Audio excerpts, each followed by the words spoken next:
welcome to Lifetime on Court, the show where we break down your favorite made-for-TV movies one bottle at a time. I'm your host, Patrick Serrano, and today we are talking about The Nightmare Neighbor Next Door, or just The Nightmare Next Door, or Next Door Nightmare. Wow, why am I so off today with my titles? The movie stars Julia Borsellino as Sarah, Mark Taylor as Kyle, Miriam Carvel as Judith, and Deborah Grover as Helen. On the show, we either pour it up, which means yes, or put a cork in it, which means no, thank you. So, what are we going to do to this movie? Pour it up!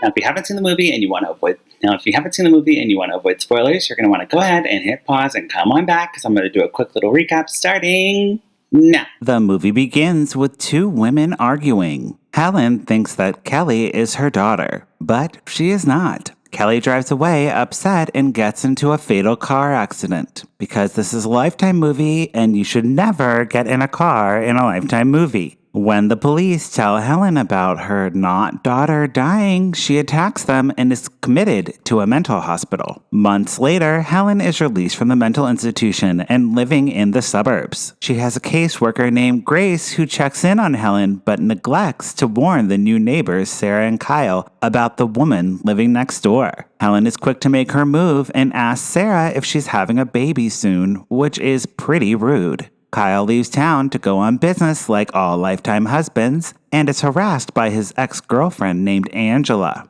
With Sarah home alone, Helen looks in the window and is creepy as hell. Sarah doesn't notice because she's too busy oversharing about being an orphan and growing up with her best friend Jennifer, who's also an orphan. What is this, Annie? Helen has to rush home when Grace stops by for an unexpected visit. Grace finds a serial killer wall/paper dollhouse and is very concerned. We learn Helen's real daughter committed suicide and Helen has been trying to replace her ever since. Grace pleads for her life, but Helen stabs her and buries her in the snow. It's like a snowman, but way worse. Sarah finds out she's pregnant and tells Helen, who has become like a mother figure, which is awkward when Judith, Sarah's actual mother-in-law, comes for an unexpected visit. Judith brings out the claws and tells Sarah that there is something off about Helen. Then, Judith does some research on Helen and learns about her mental health issues.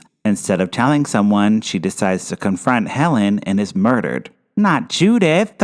Helen catches Angela, Kyle's ex, snooping and blackmails her into helping her isolate Sarah. Angela kisses Kyle at a dinner and takes pictures of the affair. Then Helen sends the pictures to Sarah and takes advantage of her while she's in a fragile state. Manipulated, Sarah packs her bags and drives off with Helen to a remote cabin. In the cabin, Sarah realizes she missed all the red flags and finds a baby room in the cabin. Sarah begs to be set free, but Helen has taken the parts out of the car like she's a nun in The Sound of Music. Kyle's back from his work trip, and finds Sarah's letter. He calls Angela, who warns him that Helen is dangerous. Then he calls BFF Jen, who suddenly cares about Sarah. They work together to locate the cabin. Kyle sneaks Sarah out of the house, and Helen catches them and screams at the couple. Then she realizes she has taken things too far again. She has a breakdown as police sirens pull up in the background. Flash to Kyle and Sarah and their new baby, Helen. Just kidding, they named the baby Judith, of course. And that is Next Door Nightmare. Now, Lifetime is a place for women over 40 to get some good, meaty roles, and we not only had one excellent leading lady, we also had two, Deborah Grover and Miriam Carvel, two excellent leading ladies, and pit against each other. It was such a sight to see. Iconic. They should be in more things. Miriam Carvel is in everything right now. Literally everything. She was in Miss America. She was in the Umbrella Academy. She was in Sex Life. Schitt's Creek. I mean, come on. This must be the most busy Canadian actress I've ever seen in my life. But somehow, underutilized in a TV movie. Let's get her in more TV movies, please. What's great about having seasoned actresses in these roles is that they can bring the Lifetime creep factor, but they can also make it a little bit more sympathetic. And you kind of feel sad for Helen in this movie. She lost her daughter to suicide, which is, terrible. And if you are not feeling well right now and you need help, reach out. Put a little number here you can call.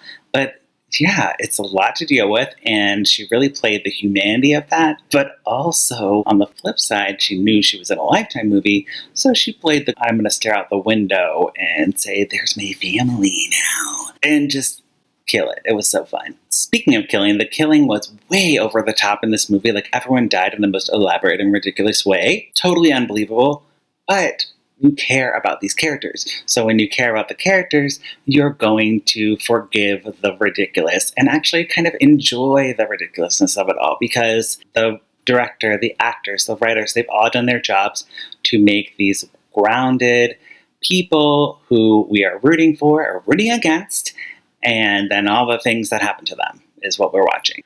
And now it is time for the Minority Report, the segment where we talk about representation in TV movies and why it matters. Great casting here of POC actors.